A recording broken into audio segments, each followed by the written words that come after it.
نجم ثاقب صاحب کے ساتھ گفتگو کرتے ہوئے نظر آتے ہیں، اور پھر اب اس گفتگو کا جو سیاق و سباق ہے وہ بھی بڑے کلیئرٹی کے ساتھ سامنے آتا ہے، جس میں پہلے جو نجم ثاقب صاحب ہیں وہ ابو ذر چڈر سے گفتگو کرتے ہیں اور ان سے پوچھتے ہیں، ان سے بات کرتے ہیں کہ جناب وہ ٹکٹ تمہیں مل گئی؟ وہ کہتا ہے جی کام ہو گیا جی، ابھی ٹکٹ مل گئی ہے، بس جمع کرانے جا رہا ہوں۔ اور اس کے بعد وہ کہتے ہیں کہ جناب آپ کی تمام تر ایفرٹس جو ہیں وہ رنگ لے آئی ہیں۔ نجم ثاقب کہتے ہیں مجھے انفارمیشن آ گئی ہے۔ نجم ثاقب کہتے ہیں بتائیں اب کیا کرنا ہے؟ انہوں نے کہا جناب ابھی ٹکٹ چھپوا رہے ہیں، اس میں دیر نہ کریں، ٹائم تھوڑا ہے۔ نجم ثاقب کہتے ہیں بس بابا کو ملنے آ جانا، ان کا شکریہ ادا کر دینا، کیونکہ ٹکٹ تو بابا کے کہنے پہ ملی ہے۔ اب بابا جو ہیں یعنی بابا رحمتا، وہ اور کیا کام کرتا ہے؟ وہ یہی آج کل کام کر رہے ہیں کہ جناب یہ کروڑوں روپے ہمیں کما کے دیں۔ دیکھیں یہ 2-4 ٹکٹیں ثاقب نثار کے کہنے پر آ گئیں، 2-4 ٹکٹیں علی افضل شاہی کے کہنے پر آ گئیں، 2-4 ٹکٹیں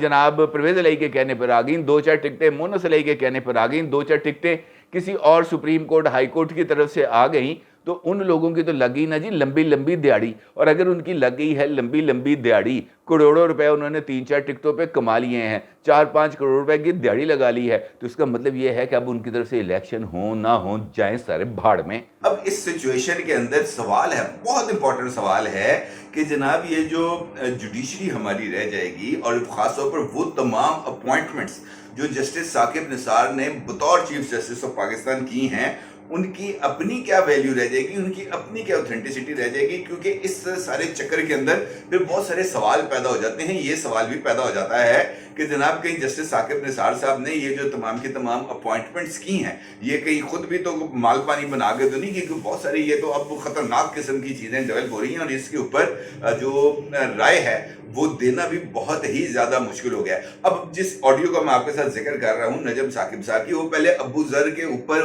وہ کہتے ہیں نا کہ ابو ذر چڈر انہوں پہلے کھچ کے رکھ دینا، انہوں نے ذرا تنکا لگاتے ہیں کہ جناب یہ ہو گیا ہے، فلاں ہو گیا ہے، اور اس کے بعد جناب یہ ابا جی کو لا جانا، انہوں نے سلام پیش کر دینا، انہوں نے شکریہ ادا کر دینا، کیونکہ اصل میں کام تو انہوں نے کیا ہے۔ اور اس کے بعد پھر وہ دوسری جو گفتگو ہے وہ ان کی پی ٹی آئی کے ایک اور لیڈر ہیں جن کا نام ہے میاں عزیر، وہ عزیر صاحب کے ساتھ رابطہ کرتے ہیں اور پھر عزیر صاحب کے ساتھ گفتگو کرتے ہیں، بلکہ عزیر صاحب ایک موقع پر نجم ثاقب صاحب کو روکتے ہیں، انہیں ٹوکتے کہتے ہیں، وہ ان کو اشارے دیتے ہیں کہ یار تجھے پتہ نہیں ہے اس وقت کیا حالات ہیں، یعنی آڈیوز دھڑا دھڑ آ رہی ہیں،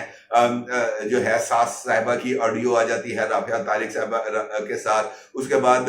طارق رحیم صاحب کی آڈیو آ گئی ہے ثاقب نثار صاحب کے ساتھ، ایک نہیں 2 مرتبہ، اور اس طرح کی کچھ اور آڈیوز بھی ہیں۔ اچھا یہ آ گئی ہیں، اور وہ نجم ثاقب صاحب کو یہ بتاتے ہیں کہ یار یہ چیزیں بھی آئی ہیں، ذرا دھیان کر۔ وہ کہتے ہیں مجھے اس کی کوئی پرواہ نہیں ہے، یعنی جو کرنا ہے کر لو۔ اب بے شرمی کا وہ لیول آ گیا ہے کہ جہاں پر آپ کسی کو یہ بات بتاتے ہوئے بھی کہتے ہیں کہ یار یہ پکڑے نہ جائے، وہ کہتا ہے جی کوئی گل نہیں، پڑے جاؤں گے دیکھیے ہو جائے گا، 4 دن لوگ باتیں کریں گے، اس کے بعد خاموشی ہے، اس پر آرام سے موج کریں گے، 1 کروڑ 20 لاکھ روپے کما لیا کافی ہے۔ یہ تو ایک ٹکٹ ہے جو سامنے آ گئی، اب پتہ نہیں کتنی ٹکٹیں لی ہوں گی۔ اب اس سچویشن کے اندر جو میں کل رات سے آپ کے سامنے رو رہا ہوں کہ پاکستان کو اس وقت الیکشنز کی ضرورت ہے، نہیں کسی بھی صورت الیکشنز ہونے چاہیے، اس میں میری یہ ایک ڈیموکریٹک ایک بحث ہے، لیکن بعض دفعہ ہمیں ریئلسٹک ہو کے بھی سوچنا چاہیے کہ اس وقت ہمارے وطن عزیز کو جہاں پہ ہم رہ رہے ہیں اس کی حقیقی ضروریات کیا ہیں، اور کیا اس موقع پر ہم یہ جو ایڈونچرز ہیں یہ ہمارے لیے کسی بھی صورت فائدہ مند ہو سکتے ہیں یا نہیں ہو سکتے۔ کیونکہ جس شخصیت کے بارے میں آپ سے میں کہہ رہا تھا کہ جناب یہ شخصیت آنے والی ہے، اور یہ جو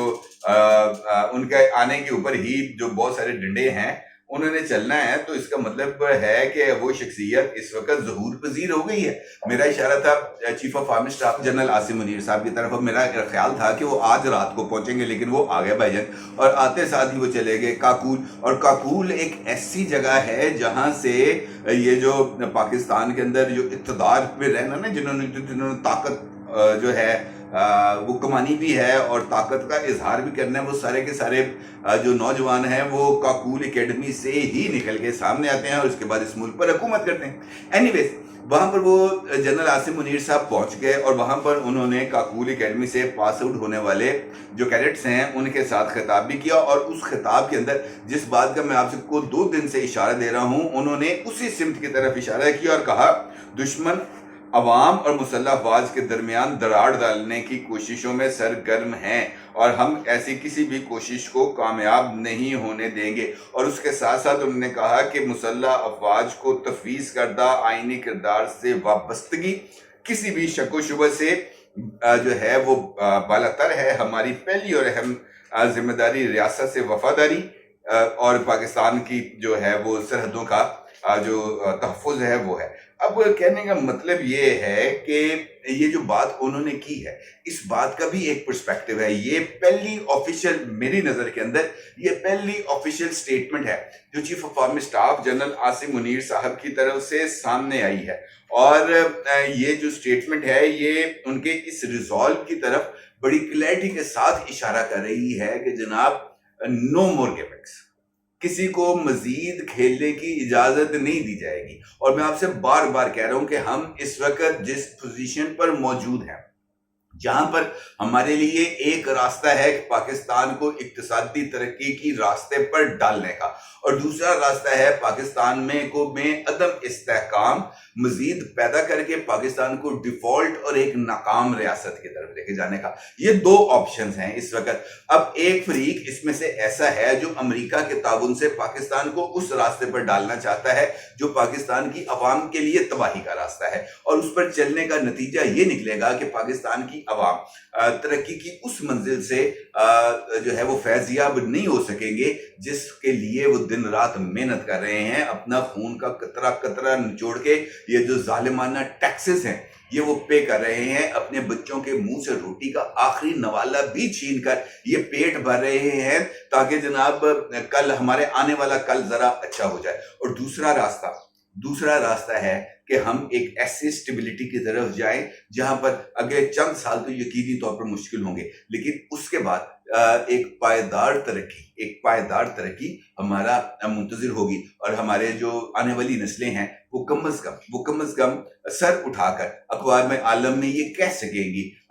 یہ ہمارا گرین پاسپورٹ ہے اور I am proud to be a Pakistani. لیکن اس کے لیے کیا چاہیے؟ اس کے لیے ہمیں چاہیے کہ ہمیں اپنی انا کی قربانی دینا ہوگی. یہ جو شخصیات جن کا میں نے آپ سے گفتگو کے آغاز میں ذکر کیا، چاہے وہ سابق army chief general Qamar Javed Bajwa صاحب ہوں یا سابق چیف جسٹس ثاقب نثار ہوں، ان دونوں شخصیات کے اندر ایک مماثلت ہے، اور وہ مماثلت یہ ہے کہ ان دونوں نے اپنے اپنے ٹائم میں جب یہ دونوں شخصیات اپنے اپنے اداروں کو ہیڈ کر رہی تھی تو یہ دونوں شخصیات اپنے اپنے اداروں کے لیے اس سربلندی اور ان کی عزت و تکریم میں اضافے کا سبب نہیں بن سکی، کیونکہ بدقسمتی سے یہ دونوں شخصیات صرف اور صرف اپنے لیے ہی سوچتی تھیں، اور اس کی کئی مثالیں اب ہمارے سامنے آ چکی ہیں. اپنی رائے کا ضرور اظہار کیجیے گا. آپ کا بہت شکریہ. اللہ حافظ.